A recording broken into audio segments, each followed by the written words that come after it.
This is Edwin Newman inviting you to Meet the Press with the Prime Minister of Singapore. Meet the Press, America's press conference of the year and winner of every major award in its field, is brought to you today by Our guest today on Meet the Press is the Prime Minister of Singapore, Kuan, who arrived this week for an official visit to President Johnson. We'll have the first questions now from Pauline Frederick of NBC News. Mr. Prime Minister, you said in Washington that Americans are powerful. All the world is too painfully aware. But this power should be controlled. The United States should be restrained. Do you feel American power is controlled or used with restraint in Vietnam? As of now? Yes. I don't want to engage in your domestic dispute, and I'm not a general or an admiral, But you're a nation. Yes, I would like to see a great deal more caution, a more selective exercise of your enormous range of weapons that you've got, and more brains and feet, preferably Vietnamese brains and feet, rather than more power and gadgetry. Well, to be more specific, North Vietnam is less than 1/4 the size of Texas.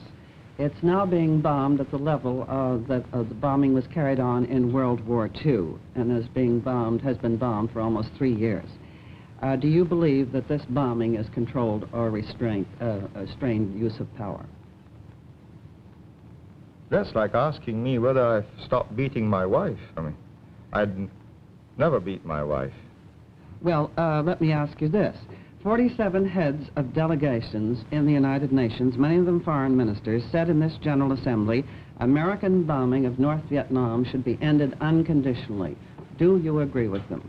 Well, that depends who the 47 heads are. Well, I'm sure Are you they know, from sir. Africa, from Asia, from Western Europe, They were from all over Eastern the world. Europe? They were from all over the world. Well, as I understand it, there are about, what, 120 members? 22. 122 members, so that's 47. Well, I wasn't there, but I mean, my colleague, Mr. Rajaratnam, Foreign Minister, is attending the United Nations, and I think he's going to say something on Vietnam. I don't want on the bombing and all the other problems about Vietnam, and I think bombing is one of the minor problems about Vietnam. Well, But if I may answer you this, he said it is a bothersome question. but do you feel the bombing should be stopped? Would this help to get Hanoi to the conference table?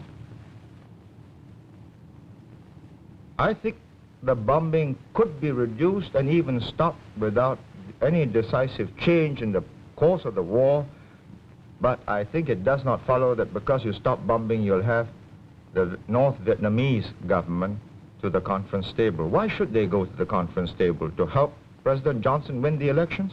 Do they love him?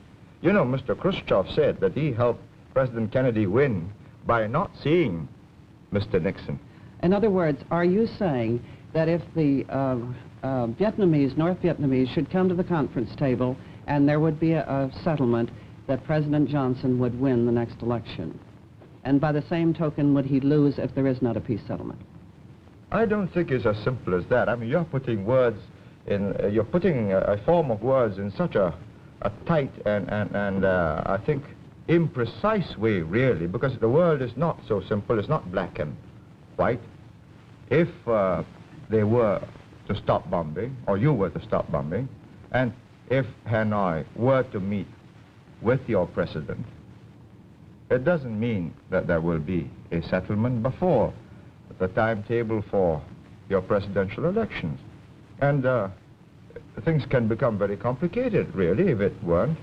So I really don't want to go into all the intricacies, because it can take so many twists and turns, as Panmunjom did. So all I would like to say as an outsider is,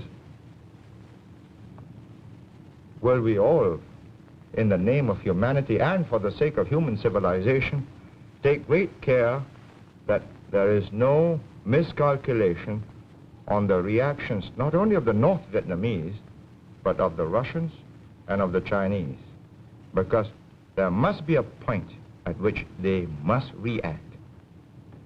Thank you, Mr. Prime Minister. We'll be back with Meet the Press and more questions for our guest, the Prime Minister of Singapore. But first, this message. Now back to Meet the Press, an unrehearsed press conference. Please remember, questions of the panel members do not necessarily reflect their own point of view. Here is our moderator, Edwin Newman. Resuming our interview, our guest today on Meet the Press is the Prime Minister of the Republic of Singapore, Kuan. You've just met Pauline Frederick of NBC News. The other reporters on our panel are Roland Evans of the Chicago Sun-Times, Seymour Topping of the New York Times, and Crosby Noyes of the Washington Evening Star.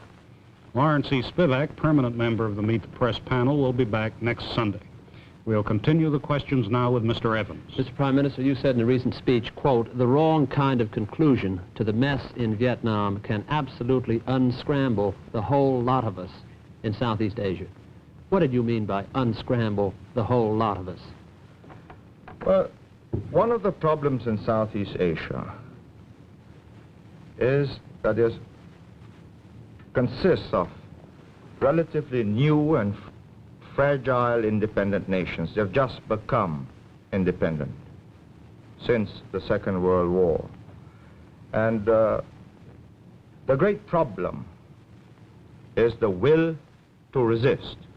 And it melts very easily because people, particularly in the world over, they want to be on the winning side. But in Southeast Asia, because they are small countries, because big armies have come, Europeans came, the Japanese came, you know, you bend with the wind like the bamboo, as the Chinese saying goes. And if it looks as if the east wind is growing stronger than the west wind, then people start bending that away even before the wind comes. What you're saying, sir, if I understand, is that the American position of force and resistance to this east wind is essential to give your country and these other newly independent countries a bulwark behind which you can develop your independence. Is that what you mean? No, may I say what I mean myself in my own form of words? I think Americans have, I think, is a friendly habit of trying to help a person think for himself, but I'd rather do my own composition, if I may. You have adopted this position in Vietnam. In 1954, you never asked the rest of Southeast Asia, and we were not consulted. You decided again in 1956 that Diem should not have free elections because, or he didn't want to have free elections, and you supported him because elections couldn't be free, and I've read all of the semantics about what is free and unfree. You decided in 1961, when things got a little bit difficult for Diem, to put in American advisors. And by 1963, at the end of 63, you had 25,000 American advisors in the Kennedy administration. Now, you had your last chance when Diem got knocked down by a bus, or perhaps it was a tank, and you could have got out and said to the generals, well, we'll help you, guns, food, uniforms, pay for the troops. But you decided, rightly or wrongly, to go in. And now this is 1967. And it's no use asking me now, for my opinion, what you should have done before. All I can say is, we've got to live with today, not with what might have been day before yesterday. And as of today, the Field Marshal of Thailand says, Kitikashon, and he's saying it to his own people, that they are going to fight in Vietnam, not in Thailand. Well, I take that to mean that if that is gone, he's going to anticipate history, and you know, the Thais have this great sense of the future, and as good anticipators of history, if they make a kind of adjustments in their postures arising out of what they think is a failure in Vietnam, well, I don't think the Tunku in West Malaysia has got very many years, in spite of all his armed forces. And then they've got me by the throat. Mr. Topping, Well, if I may again do what my predecessors here have done, recall a speech you have made. Some years ago you said, the Vietnam experience shows that however massive the military cover, however enormous the economic assistance, if the leaders of the people in whose name and whose behalf military cover and economic aid are being given do not set out to secure their own salvation, the end result still is perdition, both for the helper and the helped. Speaking as an Asian, do you think the South Vietnamese are helping themselves enough, or are we here in the United States headed for perdition with our allies? Well, you're asking me a very difficult question. I'm not making any direct contribution in Vietnam, and I think if I were a North Vietnamese, I'd resent the Prime Minister of Singapore passing judgment on the effort of the South Vietnamese, but I think they wouldn't mind my saying that the world will be a much better place if it's not Mr. Rusk explaining what this is all about, but either their president or their vice president, or better still, a new figure in a prime minister. You know? Yes. Forward-looking. Of South Vietnam. Forward-looking, independent, determined, and most important, sincere and honest. Mr. Topping? If I may shift a little here, one of the questions in our minds here has been that about the future of China and its relationship to Southeast Asia. Some people are saying that China is now so divided politically that there is no great danger for Southeast Asia in the future. Speaking as a Chinese who understands China, can you make an estimate or a guess as to the future of China? Do you think in the near future it will become again a unified country, a strongly unified country that might represent some kind of a danger to Southeast Asia? First of all, I can't speak as a Chinese because I'm a Singaporean. I'm of Chinese ethnic stock, and I think this is crucial. I mean, if you ask me to speak as a Chinese... As an ethnic Chinese. Yeah, well, you know, the Chinese People's Republic in Peking will be...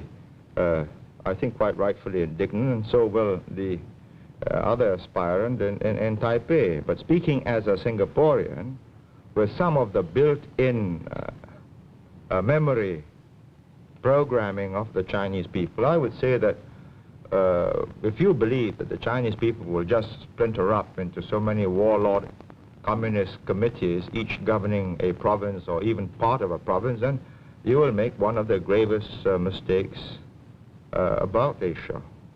I think I've traveled around the world often, and you know, people don't know that I come from Singapore, and they treat me as a Chinese or as a Chinaman in the old days, as they used to call them. And they used to say, Chiang Kai-shek, you know, in the middle 40s, and nowadays, of course, Mao Zedong. I'd say that they are determined as a people to unify and build a modern, powerful, wealthy Chinese nation. And I say good luck to them.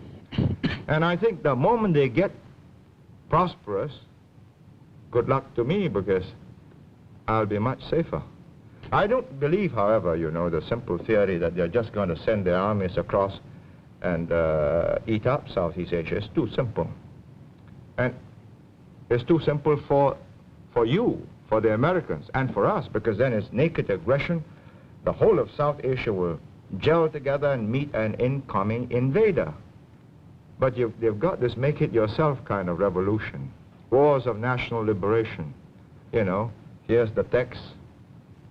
We've got an instructor. He'll teach you how to organize, and we'll slip you a few guns and more if necessary. And if it gets more difficult, well, surface-to-air missiles, and so on. And I think this is the problem, that each of the individual governments in that region must use the time that you are buying in South Vietnam for the rest of the world, particularly Southeast Asia. I'm not saying you're doing this, you know, just for Southeast Asia. You're doing this for yourself. But it so happens that I think I believe that it might get a bit difficult for me if there's a sudden evacuation. And I am determined to use this time to its fullest advantage, and I hope my neighbors will do likewise. Mr. Noyes. Prime Minister, what's the effect in Asia of demonstrations such as we had yesterday in Washington? Well, you know, I get a lot of demonstrations in Singapore, and my students are quite a rambunctious and spirited lot. And I think they ought to be. Otherwise, I think there's very little future for Singapore. It's a young community, and the young must be idealistic. The young must believe that the world should be more just, and there should be more moral rectitude in the behavior of their leaders, and they protest often in more than just a peaceful manner, because the communists slip into my demonstrations and, you know, windows got broken so often and cars get overturned. But at the end of the day, I think decisions have got to be made by adults, not teenagers. But it's got to be made in such a way that when the teenagers become adults and they look back on these decisions, they would be proud of the generation that went before them. Well, let me ask you this, Prime Minister. How confident are you that the United States will continue to supply this underpinning which you consider to be necessary for the non-communist states in Asia over, say, the next decade or so? I don't know, and I don't think, first of all, I'm not an American, so how can I know? And this is one of the reasons I've come here, to try and get a sample of the thinking, the feeling. I have no doubts that your president has got resolution and determination and restraint, and somebody will probably work out a winning line. But I've also no doubt that your Secretary of State and Secretary of Defense have got it. But what I think in your kind of open democratic society, you must demonstrate, in which I've really come here to try and understand better, to watch the proceedings in your presidential elections next year, is whether you, as a people, have got that resolution, that stamina, that perseverance, and, most important of all, infinite patience and a capacity to hold back your desire to settle this quickly and get it over with, because this is a very different kind of war. The other side is not in uniform, you are. Do you believe that CETO, the Southeast Asia Treaty Organization, in its present framework, provides an adequate guarantee to Southeast Asian security? Well, you know, when it happened in, I think, 1954, 55, Mr. Nehru and quite a few other leaders like President Sukarno were very vehement in their denunciation, and even the Tunku Abdul Rahman of Malaysia was critical, and so was I. And I think looking back now, it really didn't meet the situation, because it was so very different from what you did for Europe. You know, in CETO, when an attack takes place on a member country, is just an attack against a member, and the others will take note that this is a breach of peace and a danger to the area. But in NATO, when an attack takes place, an attack on one is an attack on all, and they all respond. And you know what's happened. I mean, who has responded in South Vietnam? The Pakistanis have not, the French have not, the British have not, and probably for very good reasons. And until you convince Asia that you consider Asia as important to you, as Americans, as Europe was to America, you're going to find a lot of Asians like me rather critical and really doubting, because 90% of you have come from Europe. You understand Europe better than you understand Asia. Some of you understand Asia very well because you make specialized studies of the subject. But as a people, and finally, it is the mothers and fathers watching this television screen and seeing what is happening to their sons, and all the sweethearts also watching this, that will decide. And if you want people to take a stand, you've got to demonstrate that as a people you've got what it takes, that Asia does matter to you. Ms. And Frederick. that's matter to the free world. Excuse me, Ms. Frederick. As you call it. Mr. Prime Minister, in answer to one of my questions, I believe you said, and I hope I'm quoting you correctly, in the name of humanity, great care should be taken that there be no reaction by the Russians and the Chinese. They must react. Would you tell us under what conditions you feel the Russians and the Chinese might react to what is going on in Vietnam, and whether there is any possibility of it now as you see the picture? I think really you ought to put that question to Mr. Khrushchev, Mr. Brezhnev and Mr. Kosygin, and probably Mr. Mao Zedong and Marshal Lin Piao or Zhou Enlai.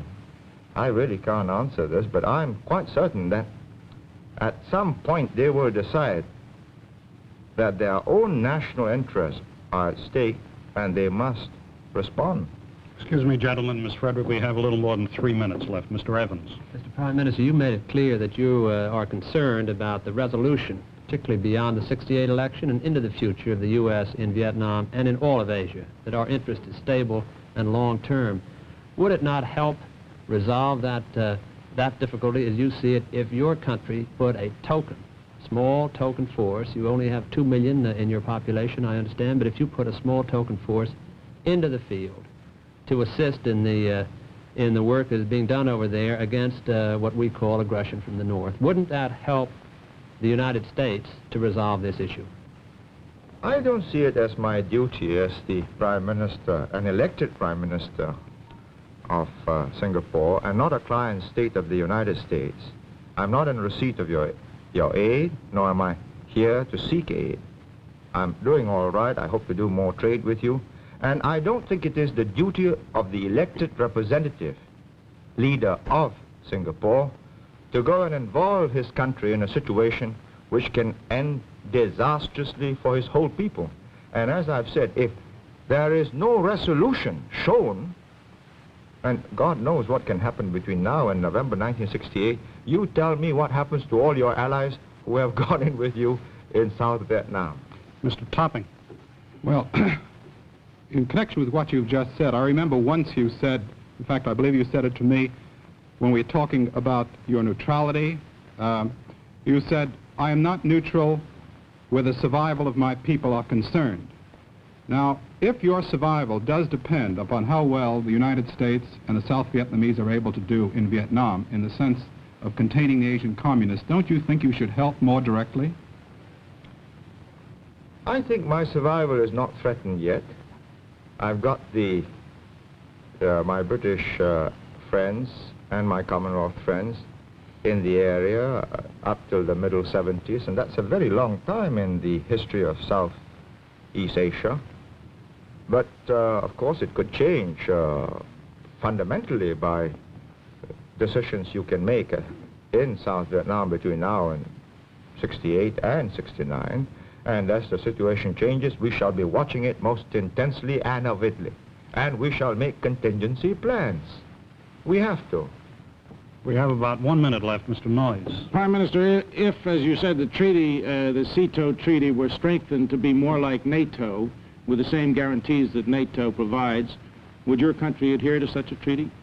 I think eventually what we must try and create in South and Southeast Asia is a community that is economically and socially conscious of what is to be gained by gearing into each other, yeasting up the economy, and once that happens, I think the security aspect, mutual security interest should lead us to a NATO-type situation, perhaps, with a minimum of underpinning from outside. And if we can have a multilateral underpinning, you know, America, Russia, and most important, China too, saying, yes, there shall be no aggression in South and Southeast Asia, and boundaries shall not be changed by force. I think we got a peaceful world, much more peaceful world. I must interrupt you there. Our time is up. Thank you, Mr. Prime Minister, for being with us today on Meet the Press. I'll be back with you in just a minute after this message. For a printed copy of today's interview, send 10 cents in coin and a stamped self-addressed envelope to Merkel Press, Box 2111, Washington, D.C. 20013. Next week on Meet the Press, our guest will be another headline figure in the news. Now, this is Edwin Newman saying goodbye for the Prime Minister of Singapore and Meet the Press. Goodbye. Join us each Sunday for News in the Making on Meet the Press, America's press conference of the air. Today's edition of Meet the Press was brought to you by Fireman's Fund American Insurance Companies. It could be Vietnam or right there in your hometown. Wherever and whenever the news breaks, you can expect the best comprehensive analysis of the news right here on NBC. This is Howard Reed speaking.